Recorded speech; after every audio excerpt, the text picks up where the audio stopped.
Meghan is livid. Harry has met someone who is his age, with whom he is in love, and who is in love with him. For at least 4 months and possibly as long as 5, Meghan Markle has not been wearing her engagement ring. Not to premieres, not to public appearances, not in a single photograph. This is a 3-carat cushion-cut diamond from Botswana, flanked by 2 side stones taken directly from Princess Diana's personal jewelry collection, set into a band that Prince Harry designed himself. That ring is worth an estimated $140,000. It is the most symbolically loaded piece of jewelry any member of the modern royal family has ever given. And it has been off her finger for months, while the entire world apparently failed to notice. But somebody did notice, and when the observation finally broke through, it collided with something else. A set of explosive claims from Lady Colin Campbell about Prince Harry, a mystery female companion in Montecito, and allegedly incriminating text messages. The Sussex camp responded through an Australian magazine called New Idea, insisting the couple were standing united. But here is the part nobody seems to have caught. The same article that carried the phrase "united front" also revealed that Harry and Meghan disagree on how to handle the crisis.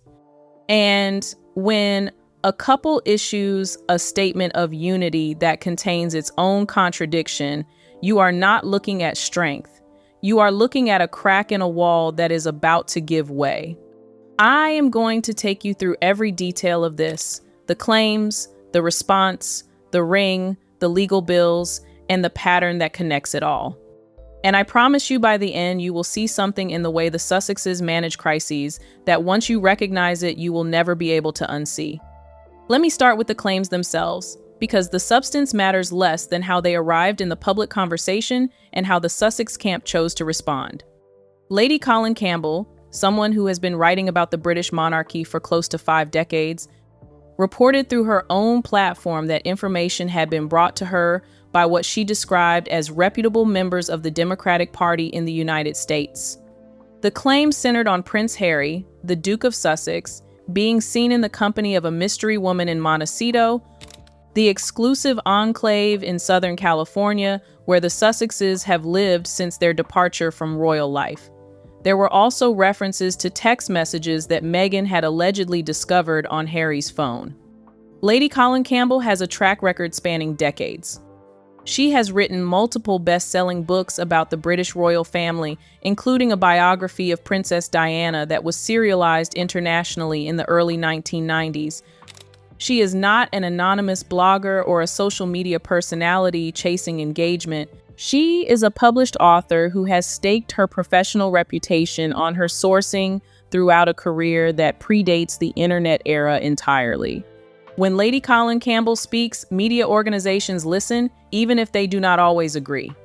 And when she says her information came from verified, named individuals with positions inside the American political establishment, that is a claim that carries a different kind of weight than an anonymous tip posted to a forum. That said, I want to be precise about what I am saying and what I am not. These are claims. They are unverified allegations brought forward by a single source, however credible that source considers her own information. In an era where every resident of Montecito carries a smartphone with a high-resolution camera, the absence of a single photograph of Harry with a mystery companion is, as the magazine itself noted, a relevant fact. Claims without evidence remain claims without evidence regardless of who makes them. But claims from a source with a 50-year unblemished record are treated differently by the media ecosystem than claims from a first-time tipster, and that distinction matters when you evaluate how the Sussex camp chose to respond. But what happened next is where this story stops being about gossip and starts being about something much more interesting. Because the way the Sussex camp responded tells you far more about the state of that marriage than any rumor ever could. New Idea, an Australian entertainment magazine, published a report carrying the headline that Prince Harry and Meghan Markle were upset over what the magazine described as unfounded affair claims. The article quoted an unnamed insider, a term that, in Sussex reporting, almost always means someone authorized to speak on their behalf, who provided a carefully worded denial and a window into the couple's internal dynamics that I am not sure they intended to leave open. The insider said there is, of course, no truth to these rumors, and that the couple remain a united front. Standard crisis management language. Deny the substance. Project solidarity. Every PR firm in the world teaches this formula in week one. But then the same insider in the same article said something that unraveled the unity message completely. The insider explained that the couple differ on how to handle the situation. Meghan, the source said, wanted to fight back. Harry, by contrast, was urging restraint, reminding his wife that it is not usually the royal way to take legal action. Stop right there. Think about what that sentence reveals. First, it confirms that Meghan Markle's instinct, when faced with unfavorable coverage, is to go to war. Sue, attack, silence. She reportedly wanted to shut down this particular commentator's claims years ago. That detail is extraordinary because it suggests this is not a new frustration, but a long simmering one, a pressure that Meghan has been building up and Harry has been trying to contain. Second, Harry is reportedly the one counseling restraint, the same Harry who sued the Mirror, the Sun, the publisher of the Daily Mail, and the Home Office. The man who turned litigation into a personal brand is now telling his wife that the royal way is not to take legal action. The irony is so thick you could spread it on toast. And third, and this is the detail that should concern them most, the insider volunteered the information that the couple disagree. No journalist extracted that through clever questioning. No source leaked it against their wishes. Their own authorized spokesperson, speaking on their behalf, described a fundamental strategic disagreement between husband and wife in the middle of a denial designed to project strength. That is not how united fronts work. That is how cracks get disclosed by the people standing on top of them. And this is where I want to make an observation that I think most coverage of this story has completely missed, because it connects to something much broader than the Sussexes, and once you understand it, you will recognize it everywhere. In crisis communications, there is a well-documented pattern. When a couple or a company or a political campaign issues a statement explicitly declaring that they are united, it is almost always because they are not. Happy couples do not issue statements about being happy. Stable organizations do not hold press conferences about their stability. The very act of making unity the headline is an implicit confession that unity is in question. If the Sussexes were genuinely unbothered, if Harry and Meghan were on the same page about these claims, the response would have been no response. Silence. Indifference. A nothing story left to die in a news cycle. Instead, they briefed a magazine, they provided quotes, they described their emotional state, they detailed their disagreements. And they used the phrase united front, which in the grammar of public relations has become so synonymous with marital distress that it might as well be a flashing warning light. Compare this with how Prince William and Catherine, Princess of Wales, handle unfavorable coverage. They do not respond, they do not brief magazines, they do not provide insider quotes about their emotional temperature. They treat the noise as noise and let it evaporate. The silence is the message. It says, "This is beneath us." The Sussexes, by contrast, cannot stop responding. And every response, however carefully crafted, gives the story another news cycle, another set of headlines, another round of scrutiny. Their instinct to control the narrative is the very thing that keeps the narrative alive. Which brings us to the engagement ring, and this is the part where the symbolism becomes impossible to dismiss as coincidence. For months, Meghan Markle has not been wearing the engagement ring Prince Harry gave her. The timeline varies depending on who is reporting. Some outlets say 4 to 5 months. Others peg the observation at roughly 5 days before it became widespread news, which, as one prominent media columnist pointed out, tells you something in itself about how much attention the public is still paying to Meghan Markle. The marketplace of celebrity interest has moved on. The fact that her most iconic piece of jewelry was missing for months before anyone noticed is its own kind of verdict. But the ring matters, and here is why. This is not a generic piece of jewelry. Prince Harry designed it himself. The center stone is a 3-carat cushion-cut diamond from Botswana, a country that figured prominently in the Sussex origin story as a couple. Early in their relationship, Harry took Meghan camping in Botswana. It became part of their mythology, the fairy tale version of two people falling in love under African stars. The center diamond carries that symbolism, and flanking it are 2 smaller diamonds taken directly from Princess Diana's personal collection. The ring is, by design, a physical object that binds Meghan to Diana, to Harry, and to the romantic narrative that launched the Sussex brand. Under normal circumstances, as one columnist put it, you would need the jaws of life to remove it.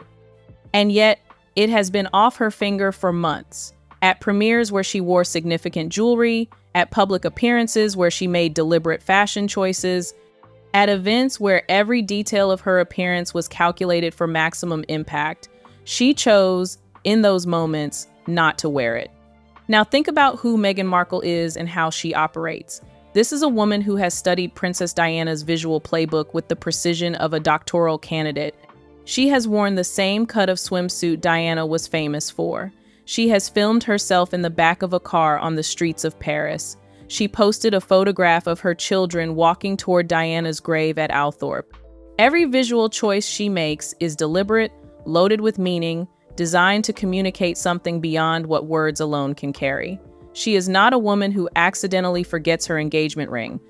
And that is what makes this so significant, because there is a precedent for this exact move, and it comes directly from the woman whose playbook Meghan has been studying for years.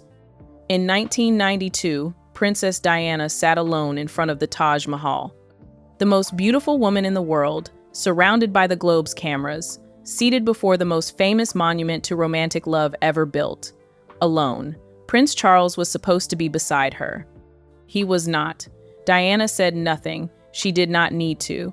The image did the talking. The palace was denying marital trouble. Diana, without uttering a single word, told the entire world the truth. That image became one of the defining photographs of the 20th century. Now, I am not claiming that Meghan removing her engagement ring carries the same weight as Diana at the Taj Mahal. The Taj Mahal photograph was a global event witnessed in real time by hundreds of millions of people.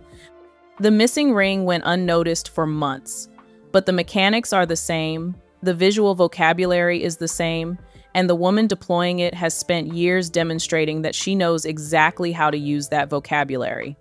She has borrowed Diana's wardrobe choices, her gestures, her camera angles, her emotional beats.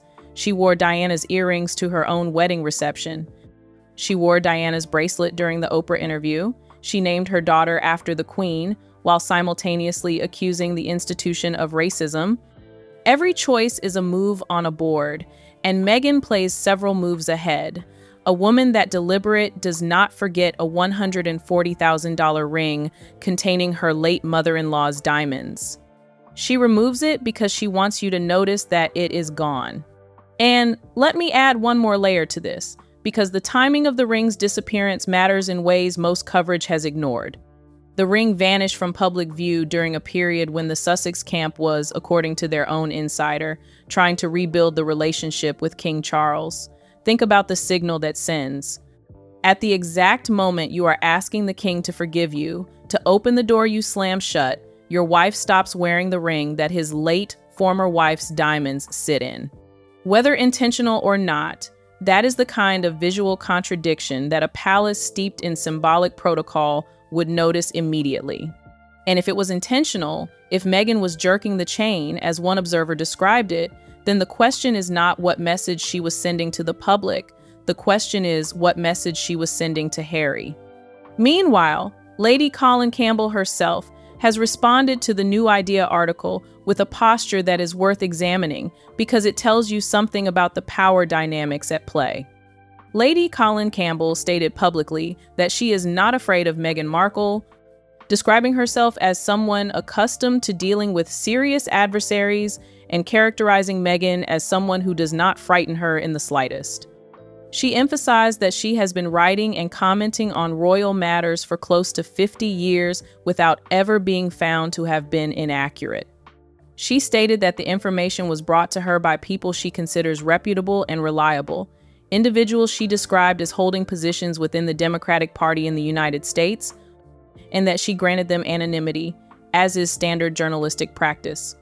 She also directly challenged any suggestion that the story was planted by the Sussex camp as a trap, a tactic sometimes used by celebrities to feed a false story to a critic and then expose them when they publish it. Lady Colin Campbell dismissed this theory outright, saying she verified the information independently and that the people who brought it to her were transparent about their identities and motivations. She invited the Sussexes to take legal action if they believed they had grounds, saying, "Bring it on." Whether the underlying claims are true or not, and I want to be clear that they remain unverified, Lady Colin Campbell's willingness to stake her entire professional reputation on them is significant. This is not an anonymous social media account making wild accusations. This is a published author with decades of experience, multiple best-selling books on the royal family, and a public identity attached to every word. People do not generally invite defamation lawsuits when they know their information is fabricated. They invite them when they believe their information will survive scrutiny in a courtroom. And that leads to the financial dimension, which is the thread that ties the ring, the claims, and the response together into a picture that should worry the Sussexes deeply. Prince Harry recently lost his privacy case against the publishers of the Daily Mail. The legal costs reported in connection with that defeat are staggering, with Harry's share described as part of a $34 million bill. That is not a rounding error. That is a financial blow that lands on top of years of diminishing commercial returns. The Netflix deal has reportedly been downgraded in scope. A cooking show was canceled after 2 seasons. The Sussex lifestyle brand has received mixed public reception. The Invictus Games face questions about sponsor retention. And now, on top of all of that, Harry is a defendant in a separate defamation case brought by Centibail, the charity he co-founded in Princess Diana's name, with a trial not expected before late 2027. The New Idea Insider made an interesting observation that deserves more attention than it received. The insider noted that Harry may not have the resources to fight another court battle right now. Think about what that means in the context of the original claims. Even if Harry and Meghan believed they had grounds for legal action against Lady Colin Campbell, even if they wanted to shut down the story through the courts, they may simply not be able to afford it. The threat of litigation, which has been the Sussexes' primary weapon for years, may no longer be credible. And when your primary weapon loses credibility, every adversary with a story to tell becomes bolder. This is the part of the Sussex story that rarely gets examined closely, and it connects to a pattern that extends far beyond one magazine article. For years, Harry and Meghan used the court system as an offensive weapon. They sued the Mirror Group for phone hacking. They sued the publisher of The Sunday. They sued the publisher of the Daily Mail. They sued the Home Office over security arrangements. They used the threat of litigation the way other public figures use press releases. The implicit message was unmistakable. Say something we do not like, and we will see you in court. That threat created a chilling effect across the British media. Outlets softened their coverage. Critics self-censored. Potential sources who might have spoken on the record about the Sussex operation stayed quiet rather than risk a lawsuit they could not afford. But the legal strategy only works under 2 conditions. You have to keep winning, and you have to keep paying. Harry stopped winning spectacularly with the Daily Mail case, a judgment that left him exposed to costs that would be catastrophic for anyone outside the billionaire class. And the financial capacity to keep fighting is visibly eroding. The chilling effect is thawing. The people who stayed quiet for fear of legal retaliation are starting to talk. Lady Colin Campbell invites them to sue her on camera. A charity founded in Diana's name files its own claim against Harry in the High Court. Former allies are becoming adversaries. And the couple's response to all of it? A defensive magazine article with insider quotes that accidentally reveal internal disagreements suggests that Harry and Meghan know the dynamic has shifted. The hunter has become the hunted, and the weapons that made them feared are the same weapons now being turned against them by opponents who learned the playbook by watching it used on their colleagues. There is a broader point here about Montecito itself and what it represents in this story, because geography matters more than people think when it comes to understanding how the Sussexes have isolated themselves. Montecito is one of the most exclusive communities in the United States. It sits on the coast of Southern California, roughly 90 miles northwest of Los Angeles, tucked between the Santa Ynez Mountains and the Pacific Ocean. The average home price is measured in millions. The residents include technology, billionaires, Hollywood royalty, media moguls, and people whose names you would recognize from magazine covers and streaming platform credits. The Sussex property there is estimated to be worth roughly $14 million. It has ocean views, extensive grounds, and the kind of security perimeter that shields its occupants from the outside world as effectively as any palace wall. It is beautiful, it is private, and it is a bubble, and bubbles, by their nature, eventually burst. The problem with bubbles is that they distort perception. Inside the Montecito bubble, the Sussex camp can convince itself that the brand is strong, that the narrative is under control, that the right PR strategy will fix everything. But outside the bubble, the evidence tells a different story. The Netflix deal has been reduced. The lifestyle brand generates more mockery than revenue. The Invictus Games face sponsor uncertainty. The legal bills are mounting. The engagement ring is off. And the one magazine that carried their response also carried their disagreements. When Harry left the royal family in 2020, he described his relatives as trapped. His father, King Charles, his brother, Prince William. Trapped inside the institution, unable to live freely, unable to speak their truth, Harry said he had escaped, but look at where the escape has led. A $34 million legal bill from the Daily Mail case. A defamation lawsuit from the charity he built in his mother's name. A wife who reportedly wants to sue everyone who criticizes her. A missing engagement ring that the world took months to notice. And an Australian magazine carrying insider quotes that reveal more about the marriage's fault lines than any rumor ever could.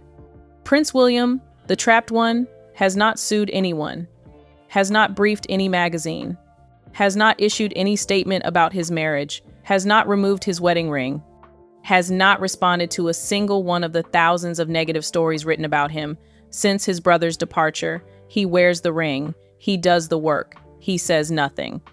And his silence, the same silence Harry once described as a symptom of being trapped, looks more and more like the most powerful form of communication available to a public figure. Silence is what confidence sounds like. Noise is what panic sounds like. Let me push this one step further, because I think the engagement ring and the affair claims and the new idea response all point to the same conclusion, and it is one that Harry himself inadvertently predicted. In his memoir and in his Netflix documentary and in his interview with Oprah Winfrey, Harry repeatedly described the royal family as trapped.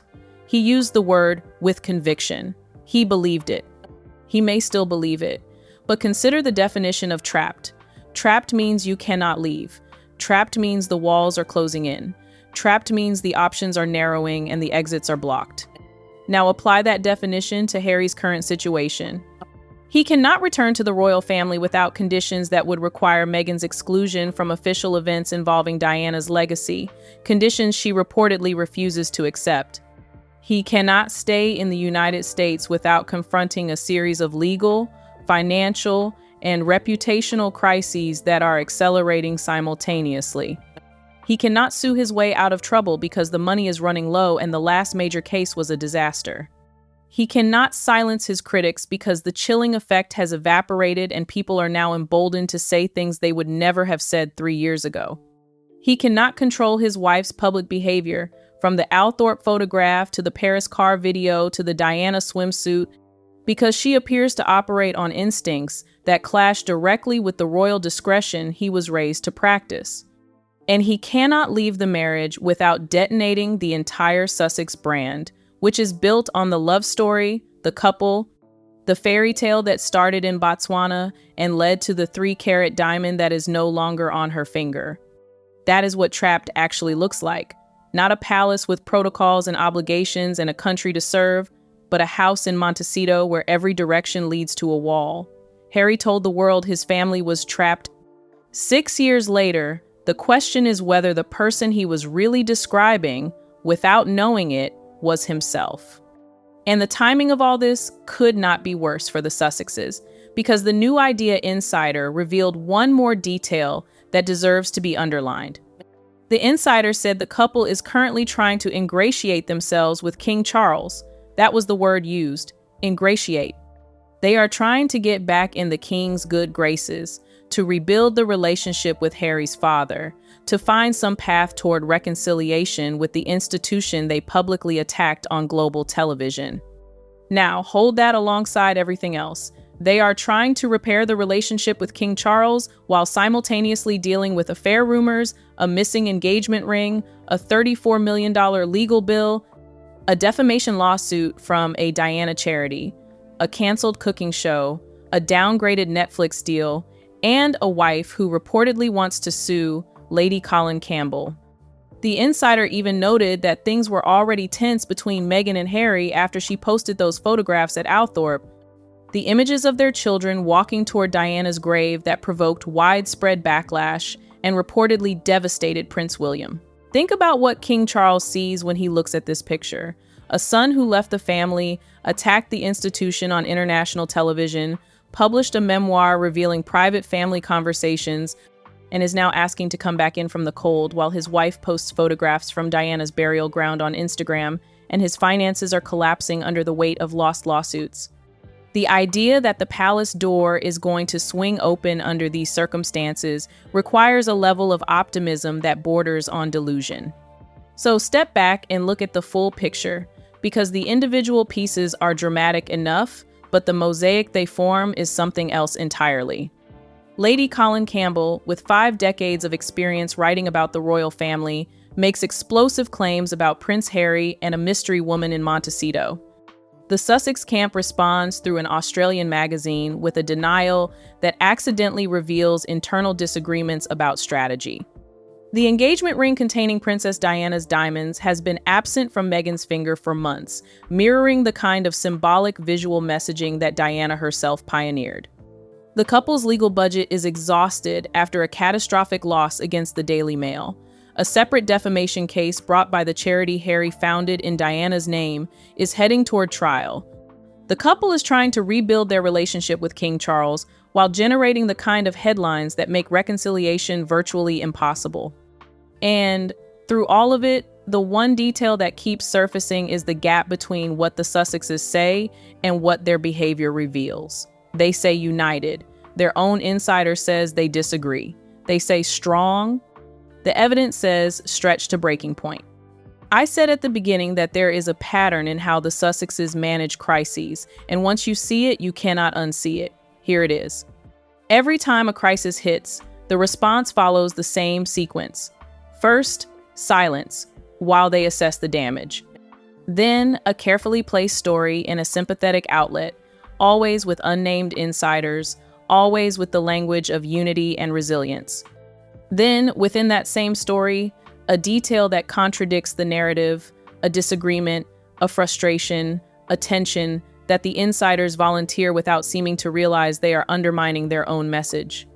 Then, a visual choice from Meghan, a fashion statement, a social media post, an absence of jewelry that communicates something the words are designed to hide. And finally, a pivot to the next crisis before the current one is resolved, because there is always a next crisis, because the crises are no longer isolated events, but a continuous condition. The engagement ring is a 3-carat cushion-cut diamond from Botswana, flanked by stones from Princess Diana's personal collection, designed by Prince Harry as a symbol of a love story that launched a global brand. It has been off Meghan Markle's finger for months, and the couple's response to questions about their marriage is to brief a magazine confirming they disagree about how to handle questions about their marriage. Princess Diana sat alone in front of the Taj Mahal and the world understood. She did not need to say a single word. The image was the message. Meghan Markle has studied Diana's methods with extraordinary care. She has borrowed her wardrobe, her gestures, her visual vocabulary, and now the ring that carries Diana's diamonds has disappeared from her hand, quietly, without explanation, for months. Maybe it is being cleaned, maybe it is being resized, maybe it means nothing at all. But Meghan Markle does not do things that mean nothing. She is, by the admission of everyone who has ever worked with her, one of the most deliberate and calculated public figures of her generation. Every outfit is a message. Every photograph is a statement. Every absence is a choice. The ring is off.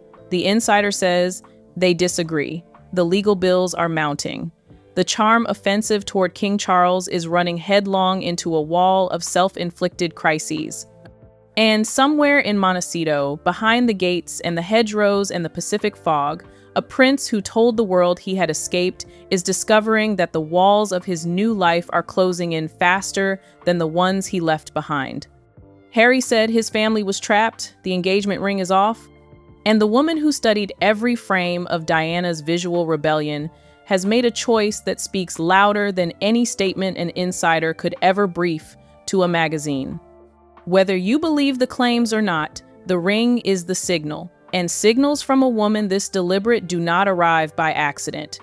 They arrive by design, and the design this time is telling you something that no insider quote and no magazine denial can unsay. The ring is off. The question is whether Harry has noticed what that means, or whether he is still too busy trying to convince himself he escaped.